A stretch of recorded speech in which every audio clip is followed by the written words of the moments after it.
Good evening. Tonight on PhillyCAM Voices, we have two in-studio interviews dealing with issues of incarceration and its injustices, along with a segment covering the No Kings protest march. I'm your host, Chinchila Jonesia.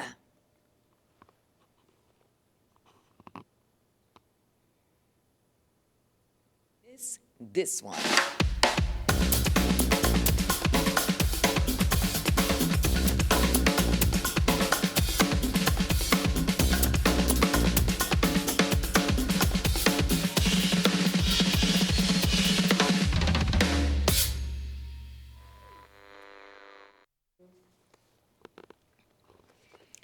Kris Henderson is the co-executive director at Amistad Law.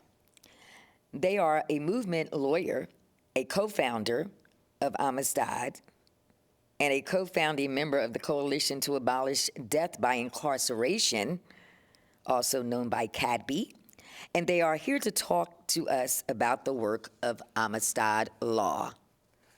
Thank you for joining us in the studio tonight, Kris. How are you? Having me. I'm okay. I'm okay right now. How are you? I'm fine, thank you. It's good to see you again. It's good to see you.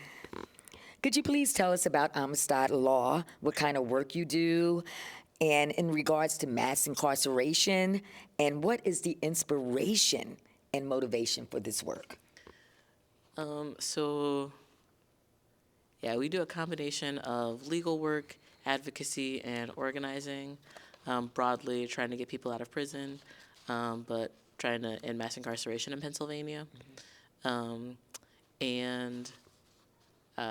Over a decade ago now, Nikki and I, who are best friends, we got involved with Decarcerate PA, which at that point in time was planning a march from Philadelphia to Harrisburg to protest the construction of SCI Phoenix, which is a prison that's about an hour outside of Philly. Okay. And we met a bunch of folks who were incarcerated, most of them who were serving life without parole, or as we call it, death by incarceration. Just got to know them really well, and they were leaders in our movement, and also leaders on the inside, helping to make the prisons safer and more stable. Okay. We wanted to do something with our law degrees that was going to make us not feel terrible inside. Okay. And Sounds so good. we wanted to do something that was going to combine organizing and legal work. These relationships are really what drove the work and still do. Okay, awesome. Tell us more about your vision for abolition and how it rooted in a Black feminist vision of collective care. So a lot of people, when they think about prison industrial complex abolition, think about closing prisons, think about reducing the police budget, and those things are obviously important.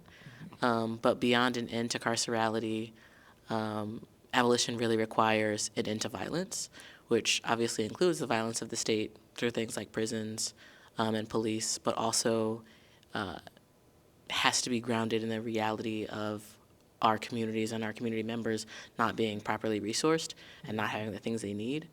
And so abolition requires our schools to be well-funded, requires us to have rec centers where young people can go after school and be safe, places where, the conditions really for there to be less harm in our communities. Okay. Yeah. Okay, that's awesome. You actually answered the next question already in with your answer there. I tried. Okay, so I'm going to move on to my next question. Sunday, October 26th, that marked 5 years since the Philadelphia police shot and killed Walter Wallace Jr. while he was suffering from a mental health crisis. As it states in your website, the murder of Walter Wallace has shaped your work in profound ways, and specifically with the founding of the campaign, Philadelphia Treatment, Not Trauma. Can you tell us more about that? Yeah, so Treatment Not Trauma, a group of social workers, mental health professionals, came together after Walter Wallace Jr. was murdered. And, we're asking the really important question of how can we prevent something like this from happening again? And we were thankful to be working with those folks to kind of try and answer that question together. Okay. And one of the things, one of the answers, which I don't think is the only answer, and I don't think is definitely not the only thing that we want.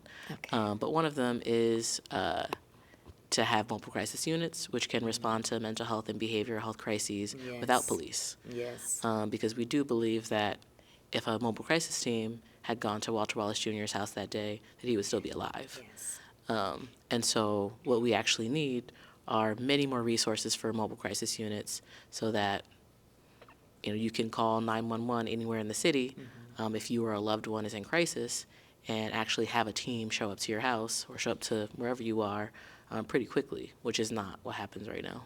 Right. It definitely is not, and it should be more trained officers, and they need to train them in that area of mental health crises. I think officers definitely are not prepared for these situations, and I think that's our position is that that's why we need mental health professionals being the ones who answer these calls and being the ones who actually show up to these situations. Right. Because police escalate the situation, and we don't need people with guns showing up when someone's already in distress. Yeah. And we know things like, seeing a police car, seeing cops in uniform, seeing people, armed with guns, just heightens people's agitation and, all the things that just are going to make the situation much worse. Yes. We saw that earlier this year when Aaron Rainey, unfortunately, was Yes. shot and killed by police. Yes. In a pretty similar situation after, they picked him up and were supposed to be taking him into treatment. And, he unfortunately did not actually make it into treatment. Right. Yeah. Wow.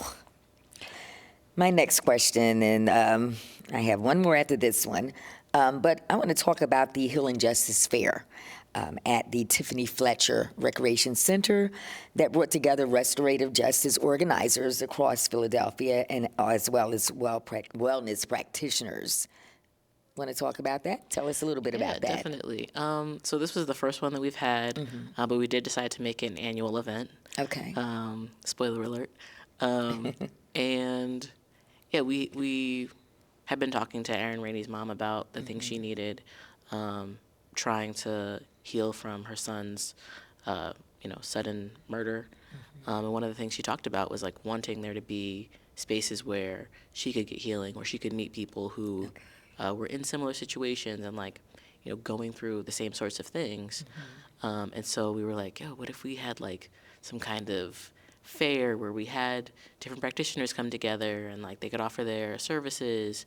And so, we started talking to different groups who would actually be able to offer those services. And then they came to Tiffany Fletcher Rec Center and offered things like Reiki and yoga, free herbal distribution, so that people in our community who maybe have never been able to go to Reiki, never been to a yoga class, are able to access these things, see what they're like, and also know and understand what healing feels like for them and what they want more of. Okay, awesome. Last question for you, Kris. How can people learn more about the work of Amistad Law if they're interested in getting involved with the work of the organization? So we have a website, amistadlaw.org. We're also on social media, Amistad Law, on Facebook and Instagram, Blue Sky, and we're on X, but not really on X. Okay. It's still there, but obviously X now is a pretty terrible place. Okay, yeah. Well, thank you so much for joining us this evening here at PhillyCAM Voices. And how long have you been with Amistad Law? So I'm I am technically the founding executive director, but now Nikki and I, who's the other co-founder, we are co-executive directors. So we've been there since October of 2014. So of 2014. 11 years now. Okay, wow. Awesome, awesome. Thank you so much for the work that you do, Thank you, Kris, thank and you. keep doing it, okay? Thank you. Thank you. Up next, we have a segment from community reporter Ahmed Hassuana about the No Kings March, which took place on October 18th, led by Vicki Miller, founder of Indivisible Philadelphia. The rally unites voices under a shared message. We do not have kings in this country. Participants from diverse backgrounds, veterans, educators, parents, youth, everyday Americans, speak passionately about their commitment to the Constitution, free speech, and democratic values.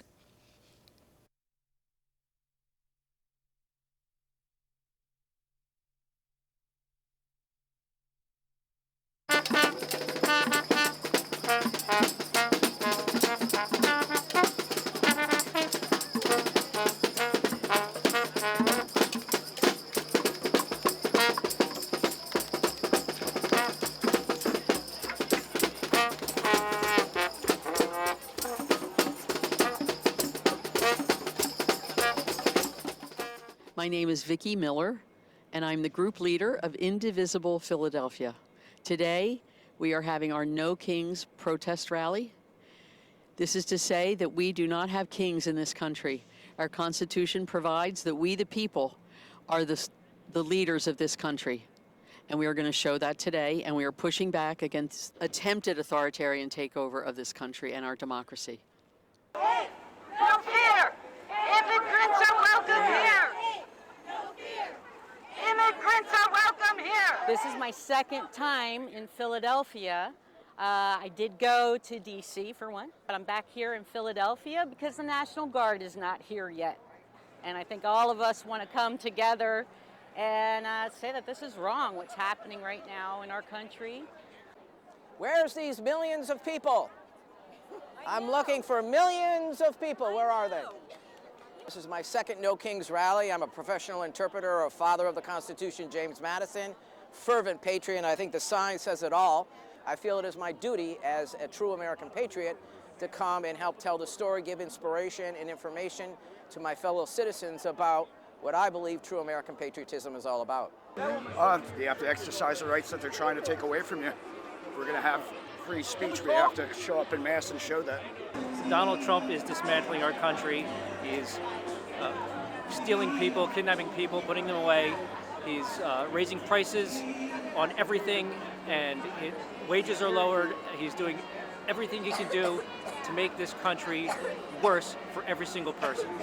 I'm here because Donald Trump and the administration that he has built around himself are eroding our Constitution. I'm a U.S. veteran and spent 21 years in the Navy, and this is not how the military was ever meant to be used. Oh no, this is not my first time. I've been an activist all my life, and it's wonderful to see other people stepping up and joining the fight. For myself and my grandkids. Yes, that's why I'm here. I couldn't think of anything much more. And to stand up for democracy. So it's like I'm fed up. My prices, my supermarket prices is over the roof. This is a Trump inflation. I think what is being done to women systematically with reproductive rights being destroyed, the conversation being taken out of the hands of women and their doctors and being put in the hands of people who will never experience it is a terrible thing. You know, sending the military into the cities, the National Guard into the cities, ICE coming in without warrants, just terrorizing the cities, the towns, you know, it's awful. This isn't America. We are not here for the fascist United States of America. We are here to fight against fascism and the tyranny in our government. I don't like the boys' club that they are promoting, the idea that young Republicans are having chats where they're absolutely referring to themselves as Nazis in private means they're also doing it behind closed doors. So we are pushing back and encouraging companies and religious organizations and the media and other organizations, other institutions, not to capitulate to the regime. Okay, why we're here today is to tell Donald Trump there were not any kings. and that our Constitution stands as our Constitution and we have rights. Well said. We also are asking people to go talk to voters. We have a very important election coming up in Pennsylvania on November 4th. Billionaires are putting tons of money to get people to vote the other way so that they can control the Pennsylvania Supreme Court. We want to show them that there are things that they can do. And when you do that, it relieves your anxiety. It really does. You make friends. You talk to other people. It's a very friendly situation. People will make friends here today. I heard Speaker Johnson talking about a Hate America rally, but that one already happened on January 6, 2021.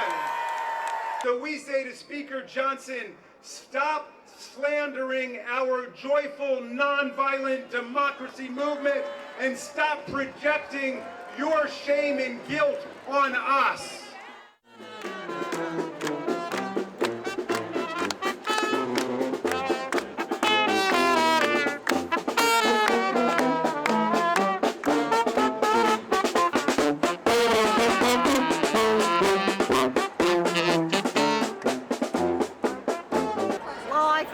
Of us because there are more of us than there are of them. And the military... Well, I mean, they're doing the illegal stuff, so they need to be afraid of people who will stand up for the law. Right. So when they call us absolutely. haters, no, we are lovers of America. That's and true. we want to preserve our Constitution.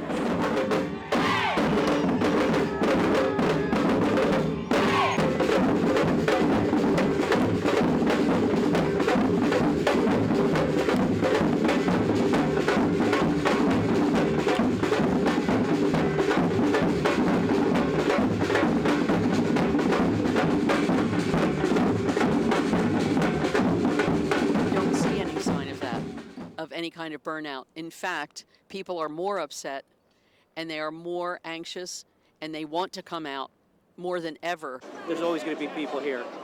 Some of us do love America, and some of us are going to show up all the time, every time, in the rain, in the cold, in the snow. I've done it all, and I'll keep doing it. I don't believe that for a second, because every grouping is different. There's excitement, there's adrenaline, there's enthusiasm, there's encouragement, there's purpose, perhaps the most important thing. No, it's a statement of your Americanism from my perspective. No, I don't think anybody would get tired. I think we all need to come together. You know, we're watching it happen. We need to come together before it gets worse. You know, the only way we can do it is nonviolently, through voting, through these protests, these rallies, you know, and get people, you know, together so that they know they're not alone. The people united will never be defeated. The people united will never be defeated. The people united will never be defeated. Chinchila? Yes. Welcome back.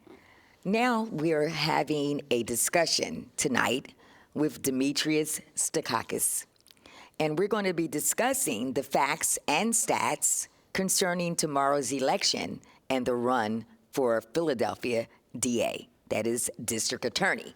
The incumbent is DA Larry Krasner, and his opponent is Judge Pat Dugan. So tonight we're going to talk about the two of them and give you some facts so that you can decide who you want to vote for tomorrow for the next few years as our DA here in the city of Philadelphia. And with me is Dimitri. How are you, Dimitri? I'm hopeful for a brighter future. Okay. Well, we're going to see tonight, okay? We're going to get some facts to the audience tonight. So we're going to first talk about DA Larry Krasner, who was elected back in 2017. He took office January 2nd, 2018. And when DA Krasner took office, his promise was to clean up the office of the district attorney. And he did so by firing how many prosecutors did he fire? 31. 31. Many left. Yes, to the and some left as well. To move to the Attorney General's office because of he wasn't as tough on prosecution as prior prosecutors. And Okay, I've so talked- so I've you're talked to- feeling, wait, your feeling is that some left because now that he had just taken office, so when he took office that first day, he fired 31 of them. Yes. And you're saying some more left, others left? I've talked to one individual who works now at the Attorney General's office, and he's part of a team that left the DA's office because they weren't going to be as tough on crime. And that's just repeated from their words. So we've gone from a place where I believe justice should restore peace and not perpetuate pain. So having received, punches from different people over the last year, and then thinking I would have a fair day in court, you're re-victimized as a result of the District Attorney Larry Krasner's policies that's weakened prosecution and made victims feel less safe in the city. Okay, so victims, you're saying, are feeling less safe in the city, such as yourself, victimized, and you didn't receive justice. Not at all. Okay, okay. All right, now let's talk about D.A. Krasner's track record. So D.A. Krasner, he wanted to bring a restorative process to the criminal, I like to call it criminal injustice system. So he wanted to make it fair, okay? He wanted to make sure people were being heard and they had a fair trial. And also, he's known for the exonerations. Right now, 50 exonerations have been under his belt right now. And that's men, women that have been wrongfully incarcerated for crimes they did not commit. And D.A. Krasner, with his conviction integrity unit that he started, they've exonerated many. And out of the exonerations, some people are saying, well, some of them should not have been exonerated. But now the ones that I met quite a few. I've advocated for quite a few. And they're all doing great things. But a lot of people don't like that. And so some people are saying, well, he's letting criminals out. And we see what happened with the young man that killed Kata Scott, okay? And what are your thoughts on that? He should have never been released. That was a preventable tragedy. And it's cruel that, that the headlines pass in a week, but that family has to suffer the rest of their lives without their daughter. And such a talented person who would have benefited and blessed this city for decades is no longer here, and someone who basically needed to be rehabilitated was given too much credit. Okay. So the pendulum swung the other way. Because I'm with you. One of my friends that I wanted to bring on your show, Mr. Michael Smokey Wilson, who trained Bernard Hopkins in jail, he benefited from Larry Krasner's policy. So I'm in favor of that. Okay. In excessive sense. Okay. But now we don't have any sentences. Okay. So your feelings, he's too lenient. Oh, yeah, now Okay, it's now too swung lenient. completely Yeah, he the other lowered way. bail. He wanted to have no cash bails Yeah, and all that cashless stuff, bail, and also releasing people for marijuana charges and different things like that, which, some of those policies, it's needed. Okay, because we know that the statistics show that Black and brown people have been over-sentenced for crimes, as well as being wrongfully convicted of them. And so now on the flip side with Pat Dugan, what are your thoughts on Pat Dugan? I think Judge Dugan is a more even-handed person who would hear both sides of the story and weigh things more fairly so that victims don't feel re-victimized in court and that criminals don't get a free pass to just do whatever they want, which appears to be the case now because, in my estimation, almost half of crime isn't even reported anymore because why bother? Like, why did I bother losing over a week from work when I could have earned money instead of going to court and getting no progress? So how many people can afford to take off even one day of work at a time when, where bills go up, SNAP benefits have ended, people are constrained. Again, I'm on the other side where I've saved and I've benefited, but being a landlord in this city now is an abusive situation. It's not a tiring situation. Okay. Now let me talk about this now. So Judge Dugan. Yes. Okay, he's been a judge for 17 years in the municipal court. And also, he's a veteran, a decorated veteran. And what he promises to do is he's saying he wants to make the city safe again. Okay, and so you feel as though the city is not safe, No, I feel like although crime is down. statistics and reality are two different worlds. So we can, you know, as a former accountant, I was taught by one of my Villanova professors, if you want the numbers in a certain way, just tell me how you want them to get there. So we can architect those numbers. Yeah, well, we have the numbers now, right? Oh, yeah. So we do have the numbers. So let's read of how much has crime decreased. Let's just go from last year to this year. What were the homicides last year? Last year's reported that's 269 homicides. Okay. How many has there been so far this year?